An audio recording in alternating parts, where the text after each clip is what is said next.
Lucky और Yasmin washroom से निकलकर वापस बाहर भूमिका के पास आ गए थे।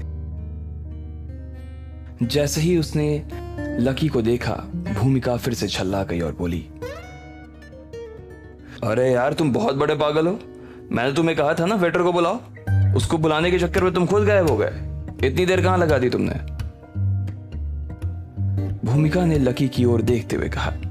इससे पहले कि वो आगे कुछ कह पाती या लकी उसे कुछ कह पाता, यास्मिन बीच में आई और बोली, भूमिका ये तुम क्या कह रही हो? वो भूमिका के ऊपर झल्ला गई और उसे घूर कर देखने लगी। फिर वो लकी की ओर देखकर मुस्कुराते हुए बोली, लकी बैठ जाओ। ये फ्रूट्स और मिठाई काफी टेस्टी लग रहे हैं, तुम खुद खाकर देखो ना। जैसे ही उसने बोलना खत्म किया, यास्मिन ने खुद एक चम्मच उठाई और उससे थोड़ी सी मिठाई निकाल कर लकी की प्लेट में रख दी।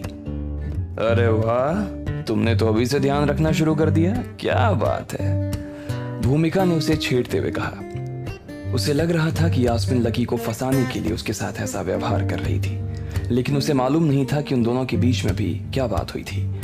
उन तीनों ने उसके बाद खाना पीना शुरू कर दिया था। भूमिका को पहले से ही लकी के साथ रहने की आदत थी, इसलिए वो उसे ज्यादा भाव नहीं दे रही थी और ना ही उसे बोलने का ज्यादा मौका दे रही थी। वहीं यास्मिन उसका अच्छे से ख्याल रख रही थी। इधर यास्मिन भूमिका को लकी के साथ ऐसा व्यवहार करते देख काफी नाराज हो रही थी। उसे अंदर ही अंदर काफी बेचैनी हुए जा रही थी। अरे पागल, तुझे पता नहीं है तू क्या कर रही है? जिस आदमी को ऐसे तू कुछ भी मुंह उठाकर बोले जा रही है ना, वो कम से कम 10 जिंदगियां सुकून से जी सकता है। वो मेरे को तेरे को दोनों को 7 जन्मों के लिए ना नौकरी पर रख सकता है, और तू ऐसे आदमी से ऐसे बातें कर रही है यार, क्या ही लड़की है ये। यास्मिन ने मन ही मन अपने आप से कहा। उसे लग रहा था कि उसकी बहन को मालूम नहीं था कि वो आग से खेल रही थी। अगर उसने लकी को इस वक्त जरा भी नाराज कर दिया तो इसका अंजाम उसे क्या भुगतना पड़ेगा, इसका अंदाजा खुद भूमिका को नहीं था। अपना नाश्ता खत्म करने के बाद भूमिका ने अपना मुंह पेपर नैपकिन से साफ किया और लकी की ओर देखते हुए पूछा, लकी तो तुम्हारा मेरी बहन के बारे में क्या विचार है? अच्छी है ये, काफी अच्छी है, लकी ने सपाट लहजे में कहा। उसकी आवाज में कहीं कोई भाव नहीं थे। यास्मिन उसके लिए मन ही मन मिठास महसूस कर पा रही थी और उसके शरीर में लकी को देखते ही एक सिहरन सी उठ गई थी। लकी का उसके ऊपर अच्छा इंप्रेशन पड़ गया था, और अगर उसका भी लकी के ऊपर अच्छा इंप्रेशन पड़ गया तो वो कभी उसको अपने से दूर नहीं जाने देगी। तुम गधे के ना गधे ही रहोगे। देख नहीं रहा मेरी कजन कितनी अच्छी है और तुम्हें कितनी आसानी से इसका बॉयफ्रेंड बनने का मौका मिल रहा है, और इसके अलावा क्या चाहिए तुम्हें? भूमिका ने फिर से जलती हुई आग में हाथ डालने की कोशिश करते हुए कहा और फिर खुद ही बात पर हंसने लगी। भले ही उसे ऐसा लग रहा था कि यास्मिन लकी को अपना बॉयफ्रेंड की तरह इस्तेमाल कर रही थी, लेकिन उसे मालूम नहीं था कि लकी उसके साथ खुद ज्यादा दिन तक नहीं रहने वाला था।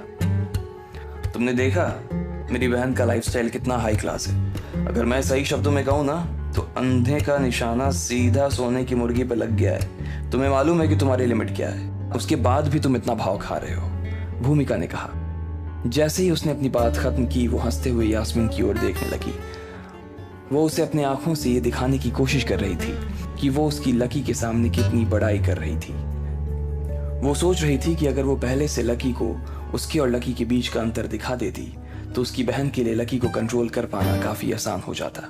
अब क्योंकि वो उसकी बहन की मदद कर रही थी तो उससे ये उम्मीद भी हो रही थी कि उसकी बहन उसकी तारीफ करे, लेकिन उल्टा उसकी बहन उसकी तारीफ करने के बजाय एक जोरदार मुक्का मारने की सोच रही थी।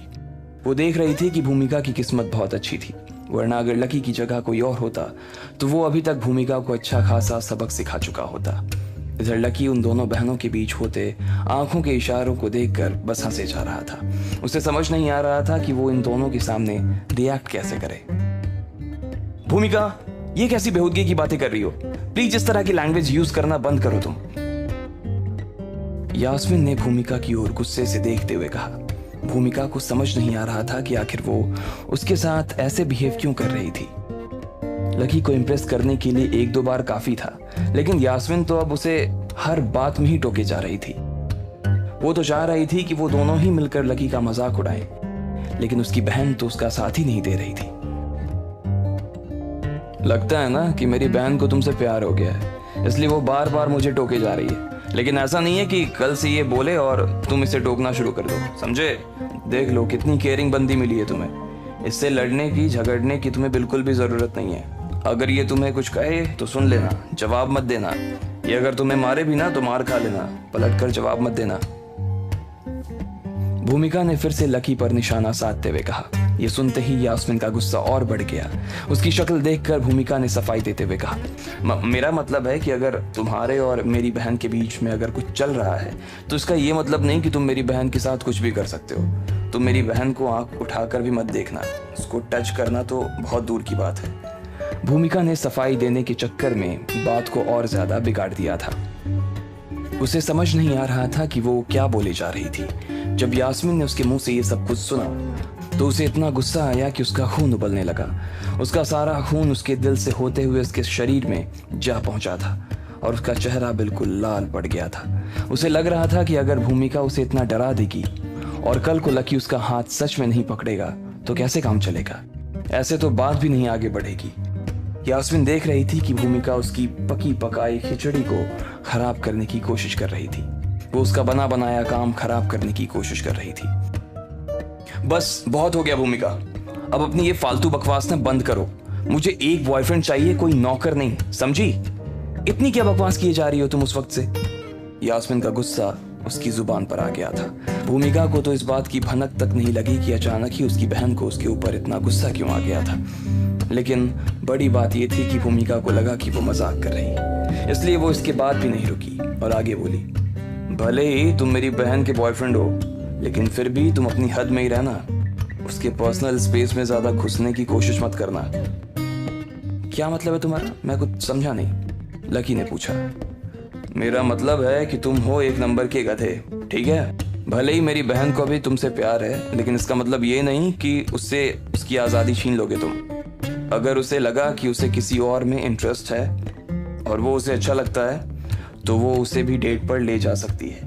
ये भी हो सकता है कि कभी मेरी बहन किसी और इंसान का हाथ पकड़ ले, उसे गले लग जाए या फिर किस कर ले, लेकिन तुम इस बारे में ना कुछ नहीं कह सकते।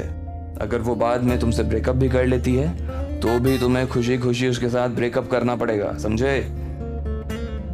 भूमिका ने साफ शब्दों में अपनी बात रखते हुए कहा। उसने दूसरे शब्दों में ही सही लेकिन कम से कम ये बात लकी को समझा दी थी कि आगे यास्मिन किसी और के साथ भी जा सकती थी और इसके लिए वो लकी का सिर्फ और सिर्फ इस्तेमाल कर रही थी। उसे मालूम था कि यास्मिन तो अभिजीत के साथ फरार होने वाली थी, इसलिए ये बात लकी को जितनी जल्दी समझ आ जाए उसके लिए उतना जल्दी अच्छा था। अच्छा, तो लीडर आप ये कहना चाह रही हैं कि मैं आपकी बहन के साथ एक रिलेशन में रहूं और मैं उसे टच भी नहीं कर सकता, जबकि दूसरा मर्द जिसका कि आपकी बहन के साथ रिलेशन भी नहीं है वो उसे किस भी कर सकता है। और उससे ही बड़ी बात ये कि अगर वो मेरे सामने ऐसा कुछ करता है तो मैं उसे कुछ भी नहीं कह सकता, यही कहना चाह रही हैं? लकी ने अपनी आंखों को थोड़ा सा पैना करते हुए पूछा। क्या बात है, तुम्हें तो पूरी बात ही समझ में आ गई। मैं तुम्हें यही समझाने की कोशिश कर रही थी, भूमिका ने कहा। जैसे ही वो इतना बोली कि उसके चेहरे पर एक मुस्कान तैर गई और इससे पहले कि वो आगे कुछ बोलती अचानक से कहीं से चट करके एक आवाज आई। भूमिका ने देखा कि उसके गाल पर जलन हो रही थी और उसने अपने गाल को अपनी हथेली से ढक लिया था। यास्मिन से रहा नहीं जा रहा था और उसने एक जोरदार थप्पड़ जड़ दिया था भूमिका को। जैसे ही उस थप्पड़ की आवाज आई सब लोग यास्मिन की टेबल की ओर नजर घुमाकर देखने लगे। यास्मिन सच में घबरा गई थी, अब उसे और बर्दाश्त नहीं हो रहा था। जब उसने सुना कि भूमिका लकी को एक पालतू कुत्ता बनाने की बात कर रही थी तो उससे बिल्कुल भी रहा नहीं गया और उसने एक जोर का थप्पड़ मार दिया। उधर भूमिका ने अभी भी अपने गले पर हाथ रखा हुआ था और वो अविश्वास से अपनी बहन को देखे जा रही थी। मेरी बहन ने इस गधी के चक्कर में मुझे क्यों थप्पड़ लगा दिया जबकि मैं तो उसके हक की बात कर रही थी, भूमिका ने मन ही मन सोचा। वो तो सोच रही थी कि वो यास्मिन का काम आसान करने की सोच रही थी, लेकिन उसे नहीं मालूम था कि यास्मिन जो कि लकी से शादी करने के सपने देख रही थी वो लकी के खिलाफ एक शब्द भी नहीं सुन सकती थी। तुम ये सब क्या बकवास कर रही हो भूमिका? लकी अब मेरा बॉयफ्रेंड है, प्लीज इससे तमीज से बात करो, यास्मिन ने कहा और लकी की बगल में जाकर बैठ गई और फिर भूमिका को घूरने लगी। लकी को भी विश्वास नहीं हो रहा था कि यास्मिन भूमिका के खिलाफ ऐसा कोई कदम उठा लेगी और वो सिर्फ उसके लिए। उसे लग रहा था कि अब अगर वो वहीं पर रुका रहा तो सिचुएशन और ज्यादा बिगड़ जाएगी, इसलिए लकी ने दोनों से कहा कि वो जाना चाहता है और वहां से निकल गया। इधर जैसे ही लकी गया, यास्मीन का गुस्सा भी शांत हो गया। अब उसे भूमिका को इस तरह बैठा देखकर अपने आप पर गुस्सा आ रहा था और उसके ऊपर तरस आ रहा था। लेकिन उसने देखा कि भूमिका यास्मीन के हाथों से थप्पड़ खाने के बाद भी हंसे जा रही थी। उसकी हंसी देखकर यास्मीन को समझ नहीं आ रहा था कि वो उससे माफी मांगे या नहीं। बहन, तुम ठीक हो ना? यास्मीन ने भूमिका से पूछा। उसने उसे अभी थप्पड़ जड़ा और वो हंस रही थी। कहीं ऐसा तो नहीं कि उसके थप्पड़ की वजह से भूमिका के दिमाग का तार हिल गया था? बहन, ये तुम्हारा प्लान था। तुमने अभी मुझे सिर्फ इसलिए थप्पड़ मारा ना ताकि तुम आगे लकी से अपनी बात मनवा सको और उसे अपने उंगलियों पर नचा सको, इसीलिए ना? भूमिका ने बहुत ही अलग बात करते हुए यास्मीन से कहा। यास्मीन ने तो सोचा भी नहीं था कि भूमिका के दिमाग में थप्पड़ खाने के बाद भी ऐसी कोई बात आएगी। भूमिका ने अपने लाल पड़ चुके गाल को रगड़ा और थोड़े से शिकायती लहजे में यास्मीन से बोली, बहन, अगर तुम्हें कुछ ऐसा ही करना था और उस गधे को दिखाना ही था तो थोड़ा धीरे तो थप्पड़ मार लेती। मेरा गाल सुन पड़ गया है और इसमें जलन भी हो रही है। ये सुनने के बाद यास्मीन ने एक राहत की सांस ली। अब उसे ऐसा लग रहा था कि उसकी बहन का दिमाग खराब नहीं था। सॉरी भूमिका, शायद मैंने तुम्हें कुछ ज्यादा ही जोर से थप्पड़ मार दिया। मुझे ऐसा करना नहीं चाहिए था, लेकिन तुम देखना, मैं इस चीज का बदला उस आदमी से जरूर लूंगी। तुम्हें इस थोड़े से दर्द के बाद ना बहुत सारे फायदे होने वाले हैं। यास्मीन ने भूमिका के गालों पर प्यार से हाथ फेरते हुए कहा। हाँ, मुझे मालूम है, फायदा तो होगा ही ना बहन। जब तुम्हें अभिजीत मिल जाएगा, इसके बाद तुम्हें मुझे हर महीने 10,000 रुपए देने पड़ेंगे, ठीक है? भूमिका ने यास्मीन की ओर देखते हुए कहा, लेकिन उसे मालूम ही नहीं था कि यास्मीन अभिजीत से अब आगे बढ़ चुकी थी। इधर लकी को भूख लगी थी और वो कॉलेज के पास एक मेस में आ गया था। जैसे ही वो अंदर घुसा, वहां बहुत भीड़ थी। वो लाइन में लगा और जैसे ही वो खड़ा हुआ, उसके पीछे से आवाज आई, ओह, आप इधर हैं? खानदानी रईस, कपड़े तो देखो, कपड़े हैं या पूछा? कैसे लोग होते हैं ये सब भी यार। ऐसे कपड़े पहनकर शर्म नहीं आती? यहाँ आकर खाना खाने का पैसा ये लाते कहाँ से हैं? मांग के या चुरा के? लकी ने जैसे ही पीछे मुड़कर उन लड़कियों की आवाज सुनी, उसका दिल गुस्से से भर आया। उसने घूर कर देखा तो वो 3 लड़कियां उसकी ओर ही आ रही थी। उसे लगा कि जब वो उन्हें जानता ही नहीं था तो फिर वो उसके बारे में ऐसी बात क्यों कर रही थी। लेकिन उसने देखा कि वो लड़कियां लकी को तो देखे बिना ही आगे निकल गई और एक लड़की के सामने खड़ी हो गई। उसने उस लड़की को नीचा दिखाने के लिए अपने हाथ उसके कमर में बांध लिए थे। लकी भी उस लड़की को देखने के लिए थोड़ा सा आगे चला गया था। वो देखना चाह रहा था कि आखिर कौन थी वो लड़की जिसे वही ताने सुनने को मिलते थे जो लकी को मिलते थे। क्या यास्मीन अपने प्लान में कामयाब होगी? आपको क्या लगता है? क्या होंगे इन सभी सवालों के जवाब? कमेंट बॉक्स में कमेंट करके जरूर बताएं और